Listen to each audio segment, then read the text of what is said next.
मंगलमूर्ति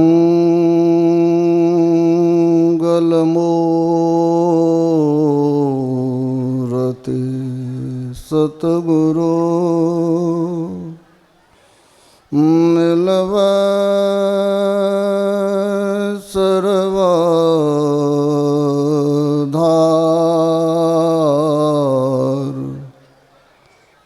मंगलमय मंगल करण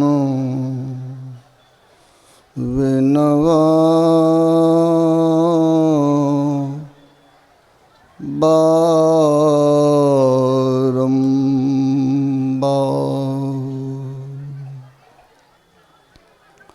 परमात्म तत्व में प्रतिष्ठित आराध्य देव के त्रैलोक पावन पाद पद्मों में शत शत नमन।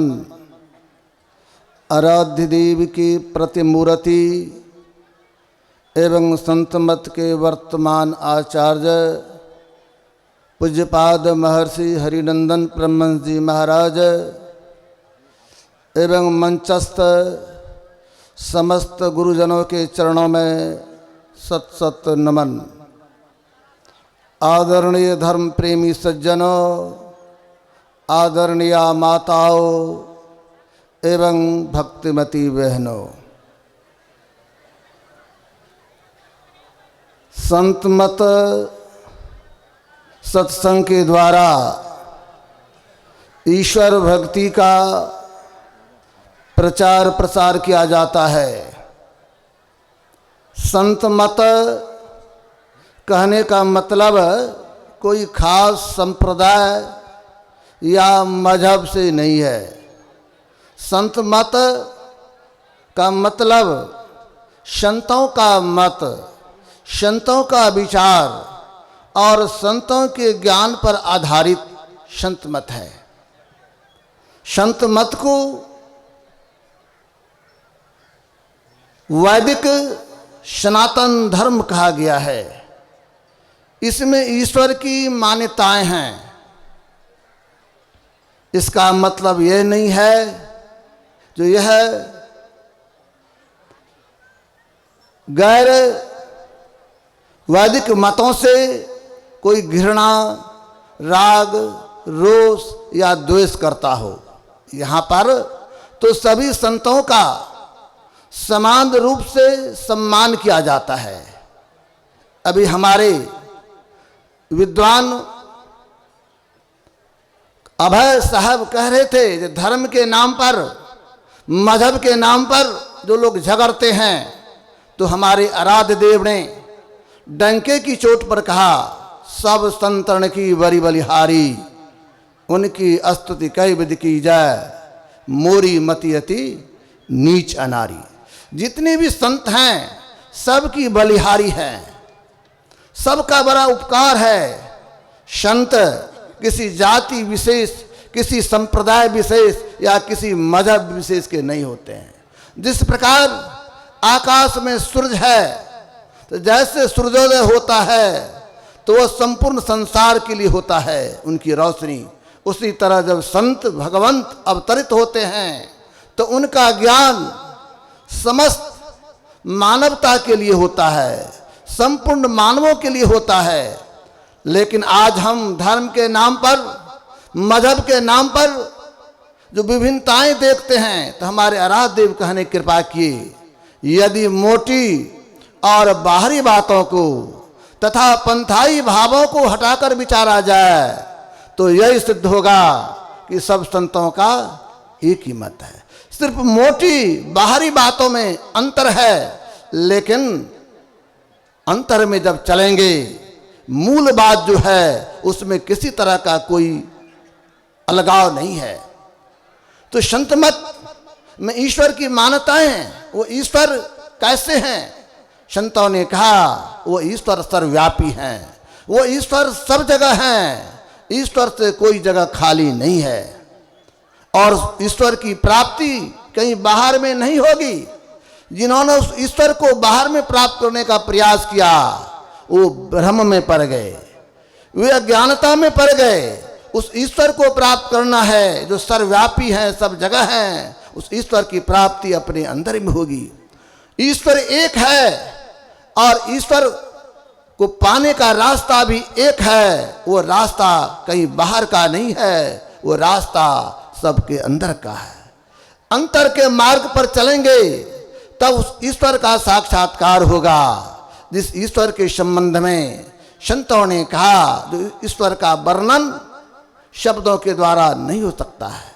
संत कबीर साहब ने बड़ा अच्छा कहा, जस कथिए तस होत नहीं, जस है तैसा सोय, कहत सुन सुख उपजय और परमारत होय। कहा गया जैसा ईश्वर के संबंध में वाणी के द्वारा कहा जाता है, दरअसल में वैसा ईश्वर है नहीं। तब तो ईश्वर के बारे में कहा क्यों जाता है? तो संत कबीर बाबा कहते हैं, कहत सुनत सुख उपजय और परमार्थ हो। ईश्वर के संबंध में कहना सुनना, इससे परमार्थ बनता है, मन में प्रेरणा होती है, ईश्वर के प्रति आस्था जगती है, इसलिए ईश्वर की लोग चर्चा करते हैं। दरअसल में ईश्वर जो सर्वव्यापी है, सब जगह है, ईश्वर की खोज कहीं बाहर में ना करें, ईश्वर की खोज अपने अंदर में करें। ईश्वर से हम दूर हो गए हैं, हम ईश्वर के साथ थे। हमारे पूज्य स्वामी जब नारायण बाबा सुना रहे थे, जब हम लोग परमात्मा के साथ थे और हमारी दूरी बढ़ गई, परमात्मा से दूरी बढ़ी, हम निशब्द में आए, निशब्द से शब्द में आए, शब्द से प्रकाश में आ गए और प्रकाश से अंधकार में आके भटक गए। अंधकार में आ जाने के कारण उस प्रभु का ज्ञान नहीं होता है, अंधकार में आ जाने के कारण प्रभु को ठीक ठीक नहीं समझ पाते हैं। संतों ने कहा आप उस परमात्मा को जानना चाहते हैं तो जहां से आए हैं उलट के वहीं चले जाइए। जब वहां पहुंचिएगा तब ईश्वर का आपको ठीक ठीक ज्ञान होगा। बाहर में अगर आप ईश्वर को प्राप्त करना चाहते हैं तो ये संभव नहीं है। संत कबीर साहब से लोगों ने पूछा, महाराज जो ईश्वर हैं उनको प्राप्त कहाँ करेंगे, ईश्वर मिलेंगे कहाँ पर? तो संत कबीर साहब ने बड़ा अच्छा कहा, नैनों की कर कोठरी पुतली पलंग बिछाए, पलकों के चिक डार के पिए को लिया रिझाए। वे कहते अगर आप उस परमात्मा का साक्षात्कार करना चाहते हैं, उस परमात्मा को प्राप्त करना चाहते हैं तो कहीं बाहर नहीं जाइए। नैनों की कर कोठरी, आंख की कोठरी, नैनों की कर कोठरी, पुतली पलंग बिछाए, पुतली का पलंग बिछाए, पुतली पलंग बिछाए, पुतली का पलंग बिछाने की जरूरत है। संतों ने कहा जब आंख बंद करते हैं हम अपने आप को घोर अंधकार में पाते हैं। चाहे हिंदू हो, मुसलमान हो, बौद्ध हो, जैन हो, सिख हो, जो कोई हो, वे आंख बंद करते हैं, सभी अपने आप को अंधकार में पाते हैं। जब तक अंधकार में रहेंगे तो अज्ञानता में रहेंगे, अंधकार में रहेंगे तो उस प्रभु का ज्ञान नहीं होगा। अंधकार से निकलने की आवश्यकता है।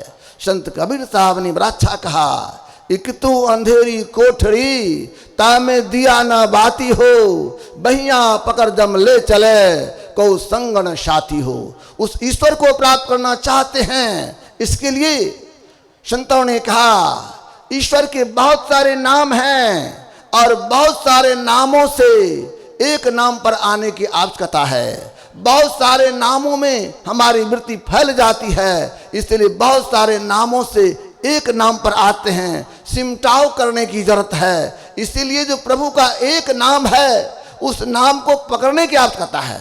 लोगों के मन में होता है कि कौन सा नाम, किस नाम को पकड़ें, कौन सा मंत्र को धारण करें। तो हमारे आराध्य बड़े सरल संत, हमारे आराध्य 20वीं सदी के महान सर्वधर्म समन्वयकारी संत हुए। उन्होंने बड़ा अच्छा कहा, अति पावन गुरु मंत्र मन ही मन जाप जपो, उपकारी गुरु रूप को मानस ध्यान थपो।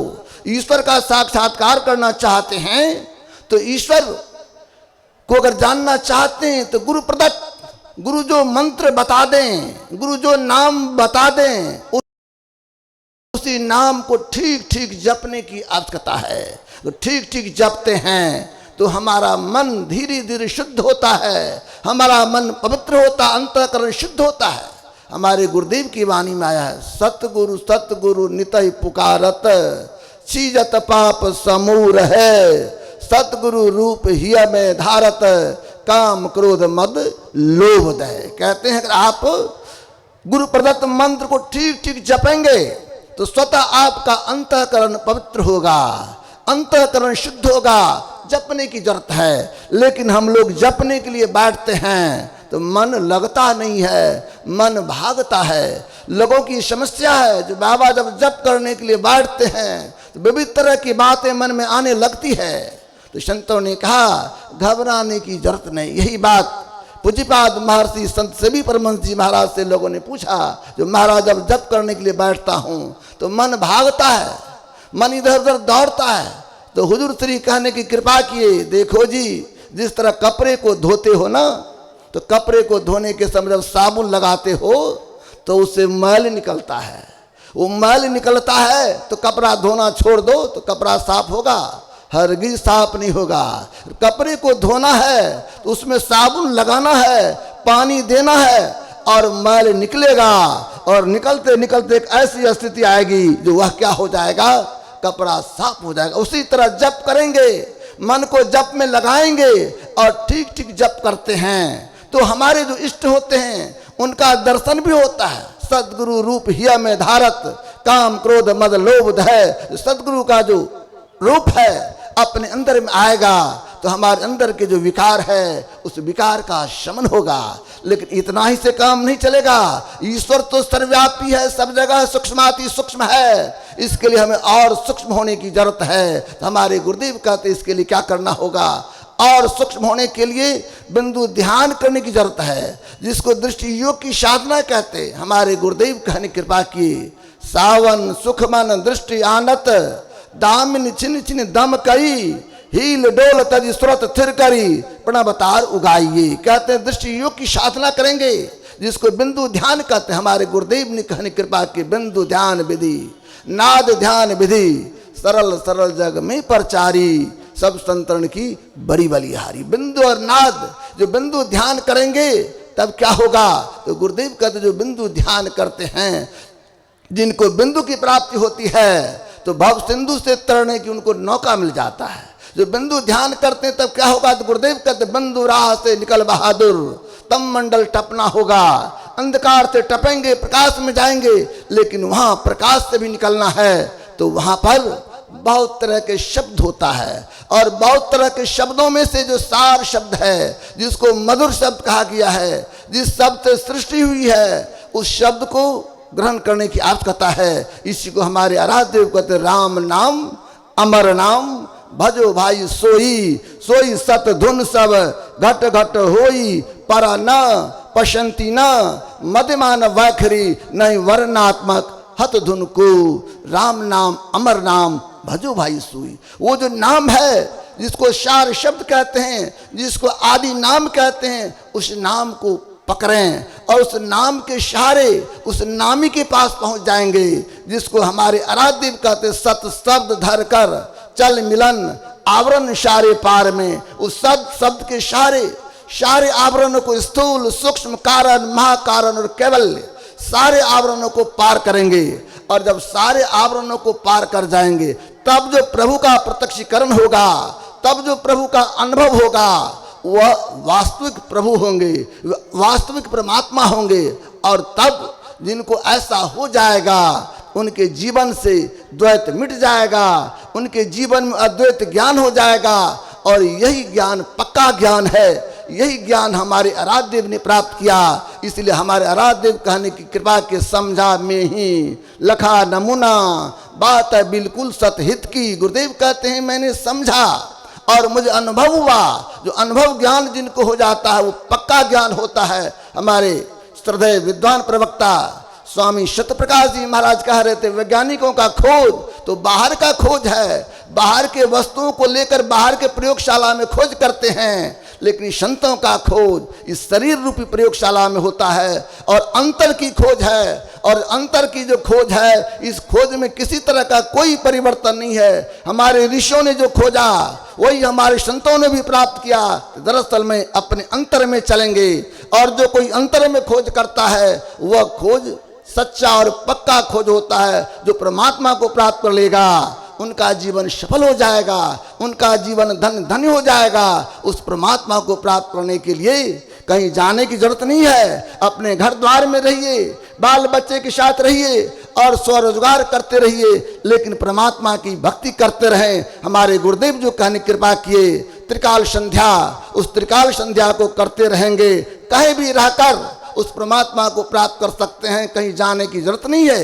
यही संत मत का ज्ञान है। इसी ज्ञान को जीवन में उतारेंगे तब हमारा जीवन संवरेगा, हमारा जीवन सफल होगा। संत मत सत्संग के माध्यम से यही संदेश दिया जाता है। इन्हीं के साथ मैं अपने वाणी को विराम दे रहा हूँ और पूज्य जनों के चरणों में सत सत नमन अर्पित करता हूँ। श्री सद्गुरु महाराज की जय।